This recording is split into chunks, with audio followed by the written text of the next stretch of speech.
Muito bom, caríssimos. A gente vai continuar o nosso curso. O que a gente estava vendo no último bloco? A gente viu solidariedade. Solidariedade no tributário, a gente está estudando uma partezinha do tributário, né? É você ser um codevedor. Na verdade, mais de um devedor para recolher o tributo. E estamos vendo as hipóteses, obviamente, para o custeio da Previdência Social. Mais uma hipótese, então. A gente vai ter também o dono da obra na construção civil, ou ainda o incorporador. Ele é solidariamente responsável, o dono da obra ou o incorporador, na obra de construção civil, com o construtor e este com o subempreiteiro. Então, um fica fica solidário ao outro. Por quê? Porque tradicionalmente a gente sabe, sem generalização, evidentemente, mas que é um setor que tem muita sonegação. A construção civil sempre foi um setor com forte sonegação de contribuição previdenciária. Por essa razão que você vai colocando corresponsáveis. O dono da obra, ele passa a ter interesse em que aqueles trabalhadores, por exemplo, apareceu lá o eletricista, o pessoal da parte elétrica, o outro você terceirizou para a hidráulica para outra empresa. Opa, eu quero saber se aquela empresa, ela está subempreitou, se ela está fazendo tudo certinho, porque se não estiver fazendo tudo certinho, em tese eu posso ser responsabilizado, o dono da obra ou o incorporador, com o construtor. E o construtor também, quando ele subempreitar, ele vai falar, opa, eu quero saber, me mostra as contribuições que você está pagando certinho para esses trabalhadores. Por quê? Porque amanhã, se a Receita me cobrar, eu quero ter como me afastar a minha responsabilidade. A única exceção é o adquirente de imóvel que comprar de empresa de comercialização.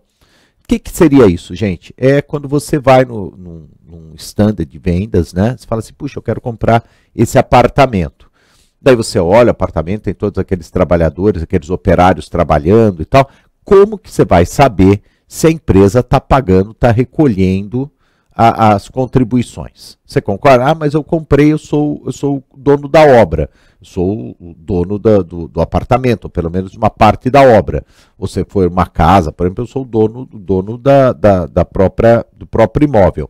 Fica tranquilo. Se você comprou imóvel de empresa de comercialização, então, que é o comum quando a gente vai comprar, por exemplo, num prédio, daí nesse caso, claro que eventualmente a construtora ela não está recolhendo, ela está inadimplente com relação à contribuição previdenciária daqueles operários. Você não tem na prática como saber, se você chegar lá pedir, nem vai ter acesso e nem pode exigir o acesso a essas informações. Fruto disso, você está fora, você não vai responder. Então, quando você vai comprar uma casa, um apartamento no início da obra, daí no chão, né, como a gente costuma falar, daí não tem problema nenhum, você, adquirente, não pode ser responsabilizado. Quem mais que pode ser responsabilizado solidariamente? O oficial do registro de imóveis e o proprietário de obra de construção civil, quando o oficial não exigir a apresentação de certidão de regularidade fiscal. É o seguinte, é aquilo que eu falei para os senhores em outra oportunidade. Você fez uma obra, não precisa ser subir uma casa não, mas normalmente você, claro, vai registrar muito mais algo ligado a um terreno. Você tinha um terreno e construiu lá um prédio, você construiu uma casa na praia. Foi lá, tinha um terreno, comprou o terreno, construiu a casa na praia. Quando você vai registrar no cartório de registro de imóveis, lá no cartório só tem o terreno. Você fala, não, agora tem uma casa. Está aqui a planta. Falou, que isso? De onde nasceu essa casa? Onde estão, eu quero certidão negativa de débitos da Receita Federal que você pagou aqueles trabalhadores, as contribuições previdenciárias devidas em face daqueles trabalhadores que subiram, que trabalharam nessa obra de construção civil. Você fala, não sei, eu peguei, fiz totalmente informal. Daí não tem jeito, não vai ser registrado. Por isso que depois, por aferição indireta, Receita tem um jeito de você pagar por metro quadrado, você regulariza. Mas enquanto você não pagar, não vai ter o registro, porque a condição do registro é a apresentação da CND. Aí vamos dizer que o oficial, o dono do cartório, pisou na bola, ou foi negligente, ou eventualmente até desonesto, e registrou. Registrou sem apresentação da CND. E nessa hipótese, tudo bem, é o que está dito aqui. O oficial do registro de imóveis, o dono do cartório de registros e o proprietário da obra de construção civil, eles serão solidariamente responsáveis pelo recolhimento do tributo, tá certo? E lembrar uma coisa, no tributário, que é o que nós estamos fazendo, não existe solidariedade de ordem. O que quer dizer isso, gente? Perdão, não existe benefício de ordem. O que quer dizer isso, benefício de ordem? É assim, como existe na fiança, né? Devedor principal, devedor secundário. Não, aqui não existe. Eu posso, todos esses que eu estou citando, dono da obra, subempreiteiro, dono do registro de imóveis, dono do cartório, proprietário da obra, eu posso cobrar Receita Federal e posteriormente no âmbito judicial, Procuradoria da Fazenda Nacional, eu posso cobrar de qualquer um deles. Por exemplo, se isso se transformar numa execução fiscal, tanto pode ser executado o oficial do registro de imóveis, quanto o proprietário da obra, quanto os dois. Então, não existe aí o que nós chamamos tecnicamente de benefício de ordem. Muito bem. Um outro instrumento importante da fiscalização é a compensação. Compensação. Gente, a compensação, o que é isso? Na verdade, é um instituto que nasce do direito civil.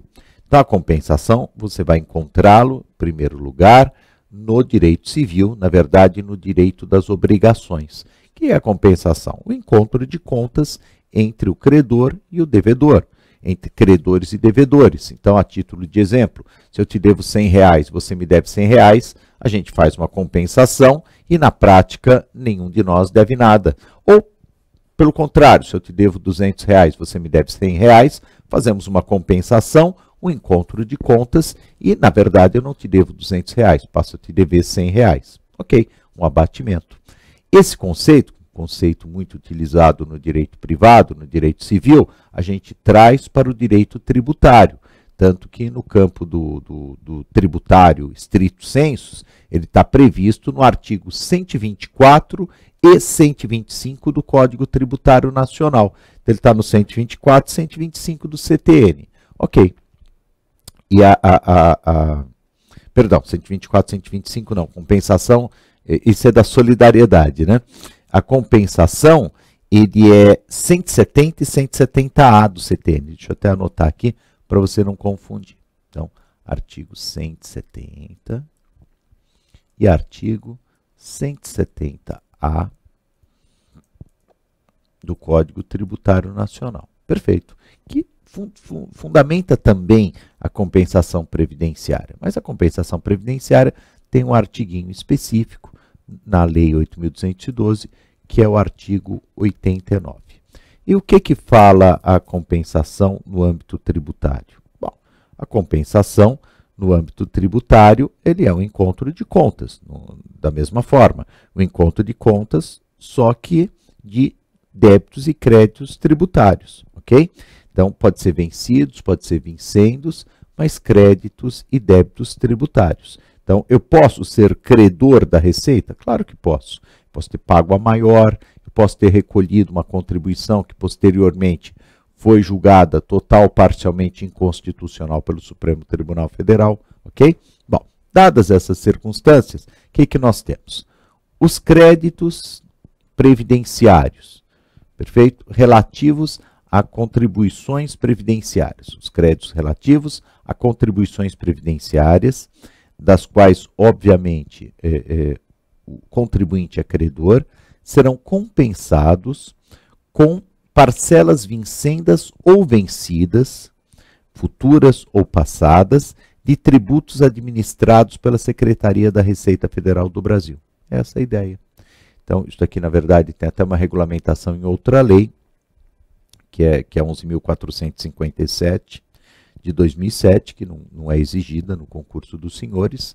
Normalmente essa lei é exigida para outros concursos, para Receita, até para Juiz Federal, às vezes cai também, PFN, né? Mas tribunais não é exigida, mas perfeito, pelo 89 a gente já tira isso. Os créditos relativos a contribuições previdenciárias serão compensados com parcelas vencidas ou vincendas de tributos administrados pela Receita Federal. É dessa forma, portanto, que a gente faz a compensação. Essa compensação ela pode se dar no âmbito administrativo, então você tem lá o PEDCOMP, né, que é o pedido de restituição ou compensação, que é um programa da Receita Federal, tem lá no site da Receita. Se a Receita não aceitar, você pode judicializar por meio de uma ação de compensação ou ação de repetição de indébito para pedir de volta aquele seu crédito.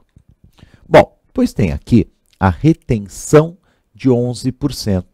Retenção de 11%. O que vem a ser isso? Bom, aqui ela está prevista no texto atual, né, do artigo 31 da 8.212 de 91. 31 da 8.212 de 91. O que é isso, gente, a retenção de 11%? É assim, a gente está falando de prestadores de serviços. E mais ainda do que prestadores de serviço, um tipo de prestação de serviços que é a terceirização. Na terceirização, tradicionalmente, se tem muita sonegação de contribuição previdenciária. Por quê? Funciona da seguinte forma. Uma vez, há muitos anos atrás, eu lembro que eu era advogado da área tributária. Daí eu cheguei uma vez numa transportadora. E na transportadora, eu ia fazer um tipo de um trabalho que é comum no tributário, chama planejamento tributário. Eu queria ter acesso, claro, à documentação e, fruto disso, verificar se seria possível a redução da carga tributária. E eu me lembro que eu cheguei assim para o contador da empresa e falei o seguinte, vem cá, eu queria a folha de pagamentos. Ele falou, qual? Eu achei aquilo super estranho. Eu falei, ué, como qual? Ele falou, tem o do fiscal, tem a verdadeira, tem a do banco, tem um monte de folhas. Eu falei, mas o que você quer dizer com isso? Ele falou o seguinte, olha, nós sonegamos. Então, eu falei, puxa, eu já vi que esse aí não vai ter muito que planejar, porque ele já sonega, já faz por conta, tanto que esse trabalho nem foi adiante. Mas ele falou, nós sonegamos. Então, o que a gente faz?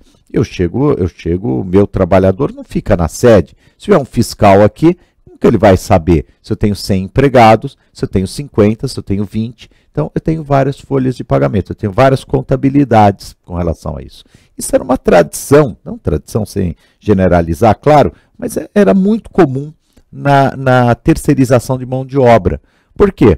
Porque, fruto disso, você não conseguia saber quem que é empregado de quem, você ia na empresa, o empregado não estava lá, estava prestando serviço em outro lugar, então havia muita sonegação. O que eles fizeram? Fizeram o seguinte, eles fizeram a seguinte técnica.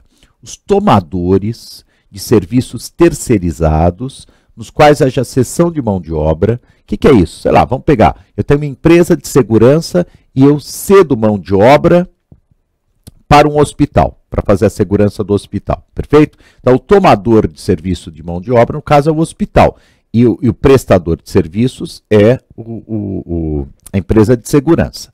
Então, os tomadores de serviços terceirizados, nos quais haja cessão de mão de obra, deverão reter 11% sobre o valor da fatura ou nota fiscal e depositar na Previdência Social, no Fundo de Previdência Social, no CNPJ, em nome da prestadora de serviço. Olha que interessante, é assim, quando você tem duas empresas, né? Vamos usar aqui o marrom. Você tem duas empresas, legal, você tem aqui a empresa de segurança,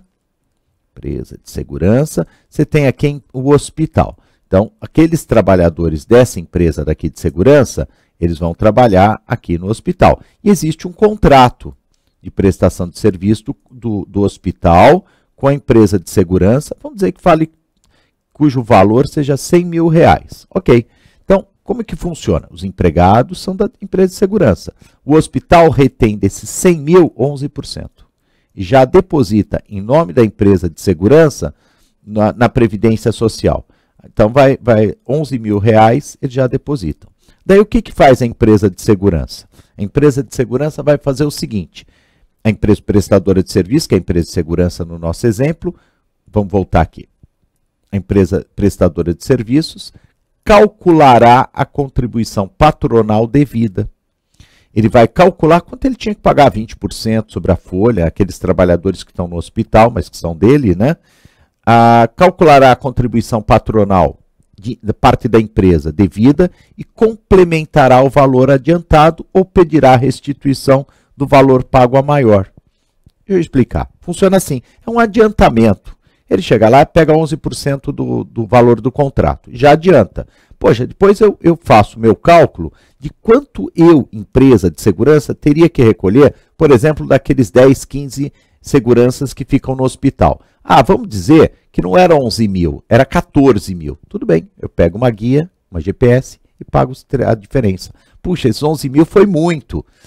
Na verdade, era 9 mil, não tem problema. Ou eu compenso ou peço restituição dos dois seguintes, dos R$2.000 que foram adiantados. Legal? Esse tipo de adiantamento de atividade, esse instituto, se aplica em vários serviços, entre os quais vigilância, segurança, empreitada de mão de obra, treinamento, cobrança, telemarketing, limpeza e zeladoria, ou ainda cessão de empregados temporários. Legal? Bom, esse é um tema importante, a gente ainda continua com esse tema na próxima aula, tá bom? Um abraço e até uma próxima.